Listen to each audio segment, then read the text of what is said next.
বছর আবার আপনাদের সহযোগিতায়, আপনাদের ঐকান্তিক প্রচেষ্টায় আশা করি আমরা ঠিক এইভাবে সুস্থভাবে আমাদের বিরুদ্ধে বাসন্তী মাতার শুভ প্রতিযোগিতায় আমরা সম্পন্ন করতে পারবো। তাই সবাইকে আমরা করজোড়ে অনুরোধ করছি, বিশেষভাবে অনুরোধ করছি, আমাদের এই প্রতিমা নিরঞ্জন অনুষ্ঠানে সবাই সামিল হন, আমাদের সঙ্গে কাজে কাজ মিলিয়ে সবাই সহযোগিতা করুন। আমরা এই বাচ্চাদের যেভাবে প্রতিটা মুহূর্ত উপভোগ করেছি, এই শেষ মুহূর্তে আমরা সবাই একসাথে সবাই আনন্দ উপভোগ করি, সবাই আমাদের সঙ্গে প্রতিমা নিরঞ্জনের সামিল হন। ধন্যবাদ।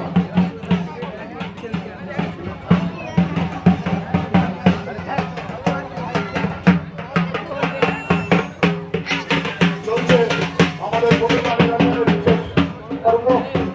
এই পর্ব শেষ হওয়ার পরে আমরা প্রতিমা নিরঞ্জন শুরু করবো। আমাদের প্রতিমা নিরঞ্জনের বিশেষ পর্ব চলছে।